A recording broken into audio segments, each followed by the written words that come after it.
الله معكم أحبائي. آخر تطورات الحرب بين روسيا وأوكرانيا حتى صباح 18 من يوليو، واصل الجيش الروسي عمليات التقدم في جبهات مختلفة، مسيطرا على إحدى البلدات في جبهة دوبروبيليا، ومتقدما في جبهة دانيبرو، وكذلك تمكن من السيطرة على إحدى البلدات في جبهة زابوروجي في القطاع الشرقي، ومتقدما أيضا في القطاع الغربي نحو الأوسط، فيما كانت الوحدات الأوكرانية قد شنت هجوما مضادا في المكان.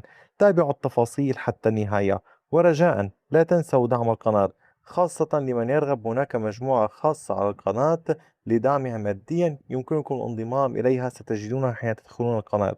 نبدأ الآن من اتجاه زابوروجي. الوحدات الروسية في القطاع الشرقي بالقرب من هيليوبول تمكنت من استرداد السيطرة على بوزديشيفكا. شنت الوحدات الروسية من اللواء 40 واللواء 39 هجوما مضادا في المكان. تمكنت من استكمال السيطرة على هذه البلدة بعد أن كان قد دخلها الأوكران. عمق التقدم للوحدات الروسية بلغ 2.3 كيلومتر، أي أكثر من كيلومترين وربع، بامتداد أكثر من كيلومترين ونصف.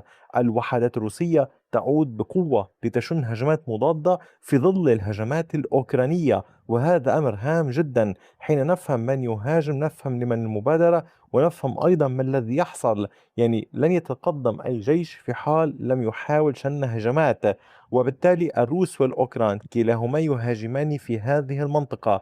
الجيش الروسي لا يقتصر هجماته على هذه المنطقة، بل هذه الهجمات امتدت لتشمل باتجاه ريفني، مجددا يحاول الدخول إلى هذه المنطقة، وباتجاه كوباني. يعني اليوم لدينا محاولة تقدم روسية على كامل هذه المساحة هنا، فيما الوحدات الأوكرانية تحاول قدر الإمكان مواصلة عملياتها في هذه الجبهة.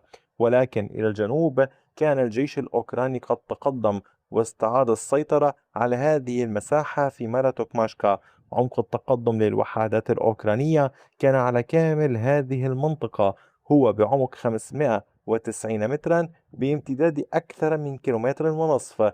الجيش الأوكراني نجح بالاختراق ويحاول أن يخترق على طول هذه المنطقة لإبقاء القوات الروسية الموجودة في هذا الاتجاه بدون أي إمدادات. وطبعا هذا الأمر هام للغاية، لذلك الوحدات الروسية بدأت بشن سلسلة من العمليات باتجاه مناطق السيطرة الأوكرانية لدفعهم خارجها ومنع انقطاع الإمدادات عن القوات الروسية الموجودة في المنطقة هذا.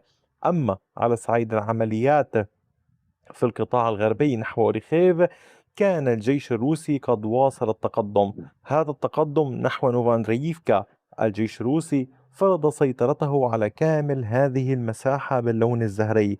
نتحدث عن تقدم للوحدات الروسية بعمق أكثر من كيلومترين وربع، بامتداد 3 كيلومترات. العمليات مستمرة بقوة في هذه المنطقة، وكما تلاحظون كان الجيش الروسي قد شن سلسلة من الهجمات على طول المنطقة هنا لتوسيع مواقع سيطرته. فهل ستنجح الوحدات الروسية في هذا؟ وطبعا هذا الأمر يجب مراقبته بدقة. يعني اليوم لدينا محاولات روسية في هذا الاتجاه وفي كامل هذه المنطقة، مع عمليات في هذه المنطقة، فيما القوات الأوكرانية تشن هجمات على كامل هذا الامتداد وفي هذه المنطقة وفي هذه المنطقة. وبالتالي لكم أن تتخيلوا كيف هي الحال في الجبهة. يعني القيادة العسكرية للطرفين عليها التفكير بالهجوم وبالدفاع في آن واحد معا، وإدارة القوات على الأرض بطريقة تناسب أن لا يخسروا أي موقع وأن يكسبوا المزيد. وهذا صعب جدا، ليس بالسهل، خاصة وأن الهجمات هي قرب بعضها البعض. أما فيما يتعلق بالعمليات التي تجري في قطاعات أخرى، ففي دوبروبيليا تمكنت القوات الروسية من استرداد السيطرة على نوفي دونباس. كان الجيش الروسي لعدة مرات قد سيطر عليها، إلا أن الوحدات الأوكرانية كانت تستردها. اليوم قوات الفوج 1953 الفوج 177 تمكنت من التقدم والسيطرة على كامل هذه المساحة. هذه المساحة أمامكم كما تلاحظون تشمل البلدة في هذا الاتجاه والمساحات المحيطة شمالا وجنوبا. عمق التقدم بلغ كيلومتر وربع، بامتداد 3 كيلومترات. وحدات الجيش الروسي تواصل نشاطها في هذه المنطقة. لديها مهمة كثيرة. الأولى إغلاق الوضع هنا على بريتسكي، تطويق بريتسكي في هذا الاتجاه. ثانيا محاولة الضغط باتجاه دوبروبيليا الهامة للغاية. ثالثا العمل على تأمين طرق الإمداد في هذا القطاع ككل، ولذلك يحاولون السيطرة على ستيبي في هذا الاتجاه. اليوم المعركة كبيرة، والأمر الهام الذي يجب معرفته، يعني هذا ما تقدمه القناة، أنه من هذه المنطقة من هذا الاتجاه جرى سحب وحدات اللواء من البحرية الروسية الفرقة 55 مع تشكيلاتها في وقت سابق إلى قطاع يوليوبول لاستعادة السيطرة على هذه البلدات. وبالتالي هذا أمر هام يجب معرفته. وبقيت حماية هذه المناطق وعملية تقدم، يعني يكون قول جرى يكون قول تكليف قوات أخرى بشنها. وبالتالي نحن اليوم أمام معركة ليست بالسهلة في هذه المنطقة الهامة للغاية، خاصة أن نتحدث عن الطريق المؤدي بين كراماتورسك ودوبروبيليا. وإن كنتم تلاحظون أمرا، نحن اليوم نراقب عمليات قريبة من كراماتورسك من هذه الجهة، حيث الوحدات الروسية تحاول التقدم والضغط والسيطرة على كامل هذه المنطقة. نحن اليوم نشهد مواجهات توصف ليست بالسهل على الإطلاق بين الروس والأوكران في هذه المنطقة. أما فيما يتعلق بالعمليات باتجاهات دنيبرو، فكانت القوات الروسية قد واصلت التحرك على طول الطريق الرئيسي. هنا الجيش الروسي وسع السيطرة في محيط نوفوبيدورودني، مسيطرا على هذه المنطقة باللون الزهري كما تلاحظون أمامكم. عمق التقدم للوحدات الروسية بلغ 880 مترا بامتداد كيلومتر على طول المنطقة. هنا تتحرك الوحدات الروسية لتشن سلسلة من الهجمات. هذه السلسلة من الهجمات ليست بالسهلة. يلاحظ الجيش الروسي وصل وتخطى الحواجز الدفاعات.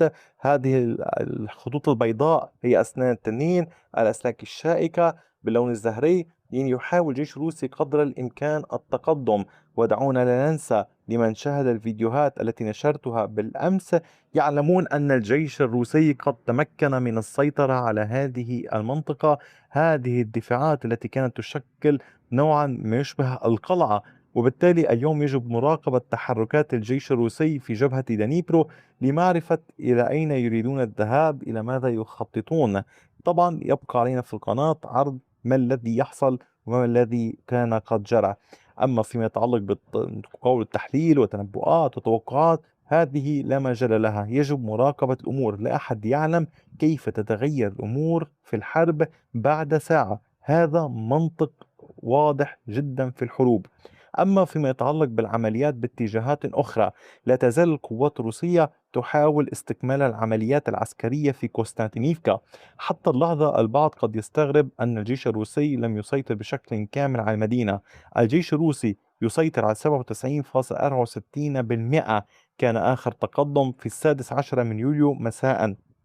وبالتالي العمليات لا تزال مستمرة لفرض كامل السيطرة على الأرض وليس في مكان آخر. أما فيما يتعلق بالعمليات باتجاهات أخرى، تحاول القوات الروسية مواصلة نشاطها في خاركيف، فيما الأوكران في هذه المنطقة من بولشانسك يتخذون وضعية الدفاع حالها كحال ما يجري في سومي. أحبائي، هذا كان كل شيء حتى الساعة. أي جديد سأوفيكم به لاحقا. شكرا على وقتكم الثمين، وإلى اللقاء بفيديو آخر.